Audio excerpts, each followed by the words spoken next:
মাঝ রাস্তায় চলতে চলতে হঠাৎ করে আমরা দেখি ওই দূর থেকে পাহাড় দেখা যাচ্ছে। আমিও এই সুযোগ ছাড়বো কেন, এটাকে হাতের মুঠে নিয়ে নিলাম। জানি না আপনাদের কেমন লেগেছে।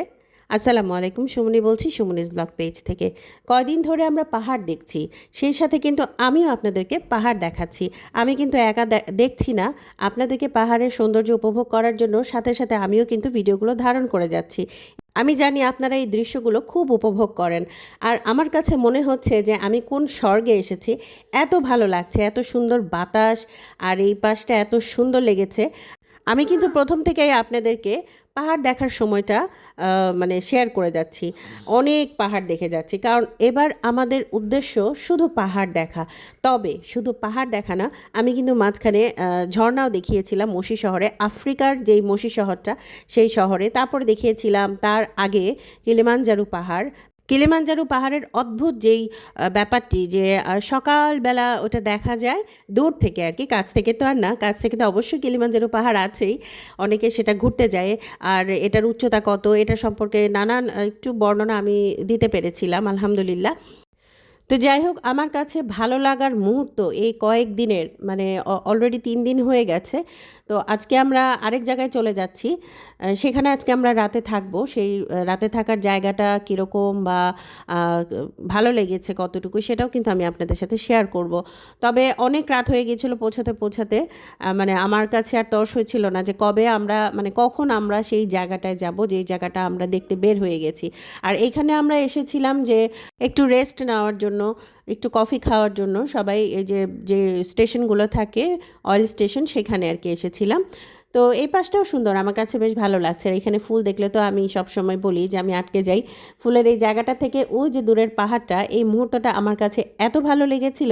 আপনাদের কাছে কেমন লেগেছে অবশ্যই কিন্তু জানাতে ভুলবেন না। তো যাই হোক, তারপর আমাদের কফি খাওয়া শেষ, একটু বিশ্রাম নিলাম। তারপর আমরা চলে যাচ্ছি আমাদের সেই আসল জায়গাটা যেখানে আমরা মানে যাব আর কি। তো খুব তাড়া ছিল আমাদের, আর রাস্তাটা একদম ফাঁকা। আর এই যে দূরের ওই দূর থেকে মনে হচ্ছে মানে মনে হচ্ছিল যেন আগুন ধরে আছে আকাশটার এক পাশে। আমার কাছে মানে কি বলবো, অসাধারণ লেগেছে। আমার কাছে মনে হচ্ছিল যে মানে যেটা আমি বলবো যে জীবনে আমি কখনো এইরকম দেখিনি যে আকাশের এক কোণে এইরকম এইরকম টুকটুকে লাল। আমরা সবাই এক্সাইটেড হয়ে গিয়েছিলাম ছবি তোলার জন্য, ভিডিও করার জন্য।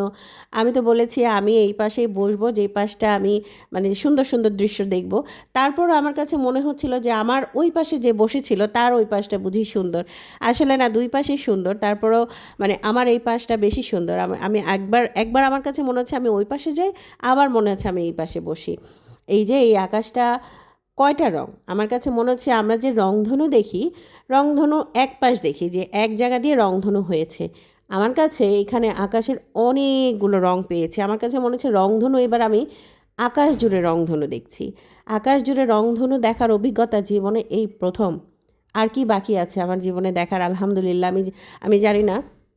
আর আমরা যখন একটু গাড়ি থামালাম সামনে, আমি দেখছি ওই যে মাসাই, যারা মাসাই থাকে, আফ্রিকার যে মাসাই পরিবার, ওরা ওই যে গরু চড়ায়। ওরা কিন্তু বেশিরভাগ সময় গরু চড়ায়, ওরা গ্রামগুলোতে থাকে। ওরা গ্রাম থেকে কিন্তু শহরে আসে না। আপনাদের সাথে অবশ্যই শেয়ার করব, আপনারা কিন্তু দেখতে থাকেন। আমি জানি যারা দেখেন আমার সাথে সব সময় তারা উপভোগ করেন এবং অপেক্ষা করেন। আজ এ পর্যন্ত, সবাই ভালো থাকবেন, সুস্থ থাকবেন। আল্লাহ হাফেজ।